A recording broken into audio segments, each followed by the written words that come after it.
This tutorial video looks at the multiple choice item type used in the Part 1 FP&A exam.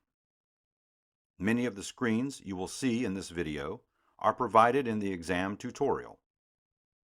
Screenshots of the full exam tutorial are available on AFP's website.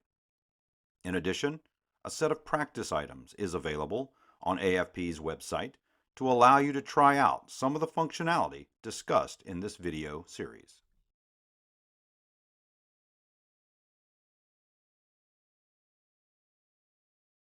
All multiple choice items in the FP&A exam are written in the form of a question followed by 4 answer choices.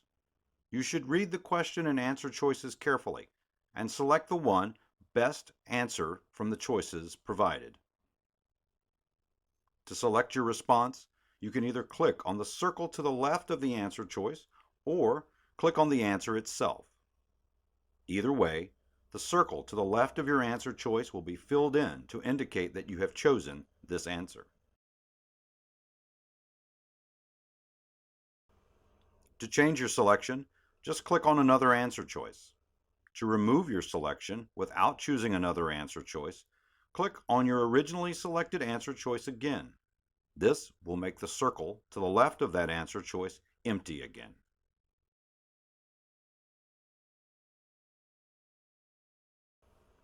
Each multiple choice item can have only one answer selected. You can change your answer choice as many times as you want within your allotted testing time. The final selection you make will be your recorded answer for that item.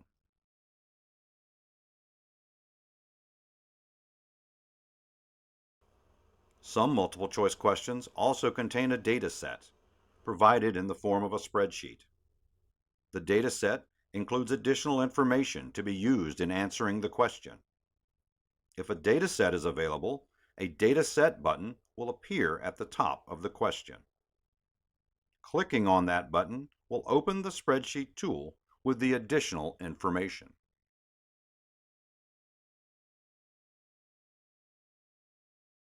The data set spreadsheet can be moved around on the screen by clicking and holding the left mouse button on the top bar of the spreadsheet window and dragging the window to where you want to place it.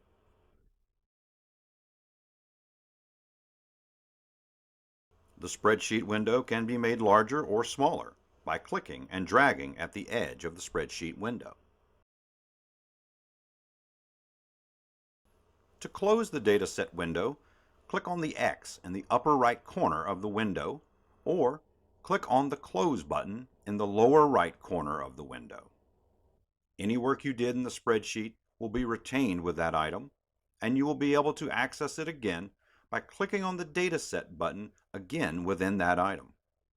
Note that your work in the dataset will not be considered for scoring purposes.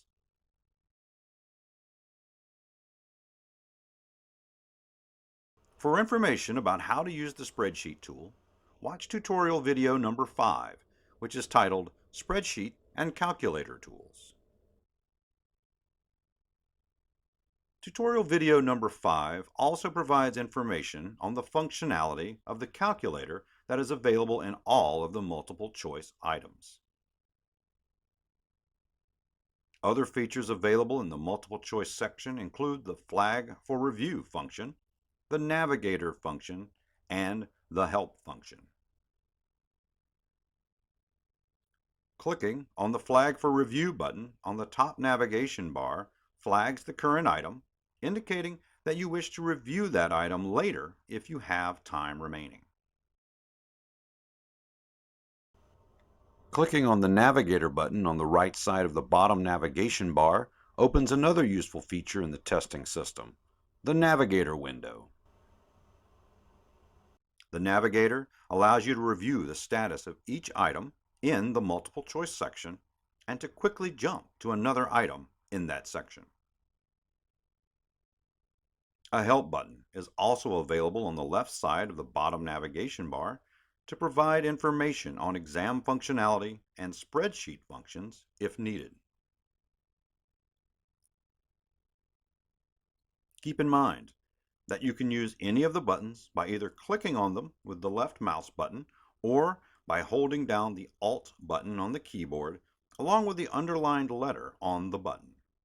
For example, to open the Help window, you can either click on the Help button or you can press the Alt and H keys on your keyboard simultaneously. The Help, Navigator, and Flag for Review features are covered in more detail in tutorial video number 1, which is titled Exam Structure and Navigation. After you answer the last multiple choice item and click Next, you will automatically see a review screen. The review screen is provided at the end of the multiple choice section to allow you to review the items in that section if you have time remaining. The review screen indicates the status of each item in the exam, including whether you have seen the item, provided input on the item, or flagged the item for review. Items listed as unseen are those that have not yet appeared on your screen. If you worked straight through the exam and did not use the Navigator feature to jump over items, then none of your items should be in an unseen status. Items that you have already seen are listed as either input or no input. A status of input means that you have indicated your answer choice for the multiple choice item. Conversely, a status of no input means that you have not chosen an answer for that multiple choice item. The review screen will also show a flag next to any items you have flagged for review. You can click on a question number to review an item again. To return to the review screen from an item, click on the Review Screen button on the bottom left navigation bar. Another option on the review screen is to review groups of items by their status. You can click on the Review All, Review No Input, or Review Flagged button in the bottom right navigation bar to either review all of the items in that section, review only those you did not answer, or review those that you flagged. When you have completed reviewing the items in the multiple choice exam section and are ready to exit that section, select the End Review button on the left side of the bottom navigation bar. Remember that you cannot return to the multiple choice items once you have exited the exam section, so be very sure that you are ready to exit before you click on the End Review button. When you click on the End Review button, a confirmation box will appear to be sure that you intend to exit the multiple choice exam section. Click Yes to exit or click No to return to the review screen. After you exit the multiple choice section, you will be asked to complete a brief survey and then end your exam. At the end of the survey, you will see an End Exam icon on the left side of the bottom navigation bar. To end your exam, click on the End Exam button and then respond Yes when asked to confirm that you want to end your exam.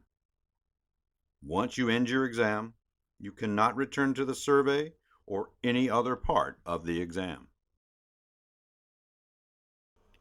Thanks for watching this video on the multiple choice item functionality in the Part 1 FP&A exam. We recommend watching the other tutorial videos in this series to learn more about the FP&A exams and their testing system functionality.